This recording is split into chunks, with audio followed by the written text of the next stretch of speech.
Assalamualaikum warahmatullahi wabarakatuh. Salam sejahtera untuk kita semua. Perkenalkan, kami dari kelompok 6 PGSDA Fakultas Keguruan dan Ilmu Pendidikan Universitas Sulawesi Barat tahun 2023. Pada kesempatan kali ini, kami akan memaparkan materi tentang Pancasila dalam konteks sejarah perjuangan bangsa Indonesia dengan dosen pengampu Ibu Evi Segarawati Ampri SPD MPD.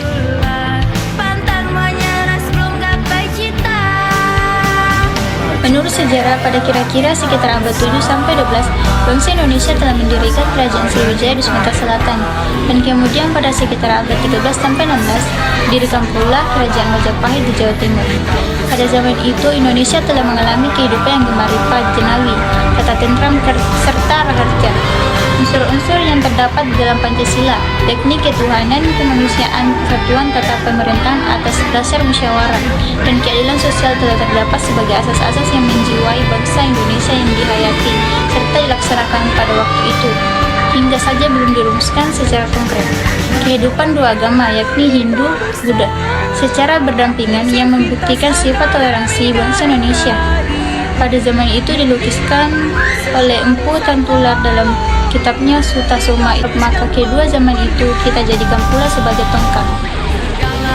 Perjuangan bangsa Indonesia melawan penjajahan pada awal abad ke-16 mulai dapat suasana baru di perairan Indonesia, yaitu munculnya para pelaut berkulit putih dari Eropa yang diawali oleh orang-orang Portugis. Sejak kedatangan bangsa Portugis pada abad ke-15, ketenangan perdagangan di Indonesia mulai terganggu. Ancaman terhadap kemerdekaan Indonesia makin besar setelah Portugis berhasil menguasai Bandar Malaka pada tahun 1511. Perlawanan rakyat pun mulai timbul, terutama di Demak, Aceh, dan Ternate. Mereka berjuang dengan gigih melawan Portugis. Perjuangan rakyat Demak melawan Portugis. Pada tahun 1518 sampai 1521, Patih Unus memerintahkan Demak menggantikan ayahnya selama memerintah. Ia selalu memusuhi Portugis karena Malaka selalu mengimpor beras dari Demak. Demak selalu berusaha menyatukan kerajaan-kerajaan pantai utara Jawa seperti Banten, Sunda Kelapa, dan Cirebon di bawah pimpinan Demak untuk menghadapi Portugis dan menghalau kembali ke Malaka. Perlawanan Aceh melawan Portugis. Di bawah pimpinan Sultan Iskandar Muda, rakyat Aceh berjuang mempertahankan kedaulatan Aceh dan mengusir kekuasaan Portugis dari Semenanjung Malaka pada tahun 1607 sampai 1636. Pada tahun 1629, armada besar Aceh menyerang Malaka yang dikuasai Portugis. Berkat persatuan dan kesatuan, Aceh dapat menggagalkan usaha penjajahan Portugis di wilayahnya. Perlawanan rakyat Ternate melawan Portugis. Di bawah pimpinan Sultan Hairun, rakyat Ternate menentang kekuasaan Portugis. Portugis terdesak lalu menawarkan perdamaian dan mengajak Sultan Hairun berunding di benteng Portugis. Dalam perundingan tersebut, Sultan Hairun itu dikhianati dan dibunuh kemarahan rakyat. Maluku pun berkobar. Di bawah Sultan Balula, putra Sultan Hairun, rakyat Maluku menghantam Portugis. Benteng Portugis dikepung dan akhirnya mereka menyerang dan diusir dari Ternate. Bagian B yakni Kebangkitan Nasional pada tanggal 28 Oktober 1928, lahirnya Sumpah Pemuda sebagai penggerak kebangkitan nasional yang menyatakan satu bahasa, satu bangsa, serta satu tanah air yaitu Indonesia Raya.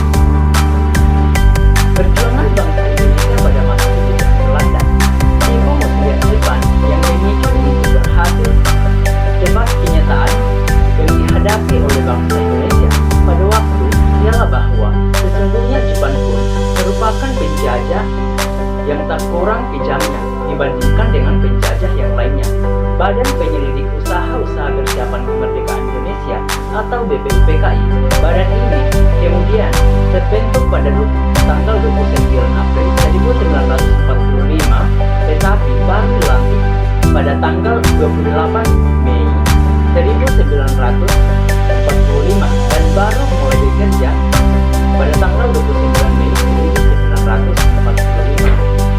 Perumusan Pancasila dan Proklamasi Kemerdekaan Bangsa Indonesia pada Sidang BPUPKI yang pertama. Dalam upaya perumusan Pancasila sebagai dasar negara yang resmi, terdapat usulan-usulan pribadi yang dikemukakan oleh beberapa tokoh, diantaranya yang pertama Muhammad Yamin pada 29 Mei 1945, yang kedua Supomo pada 31 Mei 1945, dan yang ketiga adalah Soekarno pada 1 Juni 1945. Pada 22 Juni 1945, Panitia 9 merumuskan dasar negara yang diberi nama Piagam Jakarta, yang berbunyi, yang pertama ketuhanan dengan kewajiban menjalankan syiar Islam bagi pemeluk-pemeluknya, yang kedua kemanusiaan yang adil dan beradab, yang ketiga persatuan Indonesia, yang keempat kerakyatan yang dipimpin oleh hikmat kebijaksanaan dalam permusyawaratan perwakilan, yang kelima keadilan sosial bagi seluruh rakyat Indonesia. Sidang BPUPKI kedua yang dilaksanakan pada tanggal 10 Juli sampai 17 Juli 1945. Sidang kedua membahas tentang rancangan Undang-Undang Dasar beserta pembukaannya. Panitia perancangan undang-undang yang diketuai oleh Soekarno menyetujui bahwa pembukaan undang-undang diambil dari Piagam Jakarta. Pada tanggal 14 Juli 1945, Soekarno melaporkan hasil kerjasama Panitia Perancangan Undang-Undang kepada sidang sebagai berikut. Yang pertama, pernyataan Indonesia Merdeka. Yang kedua, pembukaan Undang-Undang Dasar. Yang ketiga, Undang-Undang Dasar sebagai batang tubuh. Akhirnya, sidang BPUPKI menerima hasil kerja panitia itu. Setelah berhasil menyelesaikan tugasnya, BPUPKI dibubarkan pada tanggal 7 Agustus 1945. Sebagai gantinya, dibentuklah Panitia Persiapan Kemerdekaan Indonesia, yaitu PPKI pada tanggal 9 Agustus 1945. Dengan adanya penjelasan singkat tentang Pancasila dalam konteks sejarah perjuangan bangsa Indonesia, semoga yang menonton ataupun melihat video ini dapat memahaminya sesuai kajian materi yang dipaparkan. Sekian dan terima kasih. Wassalamualaikum warahmatullahi wabarakatuh.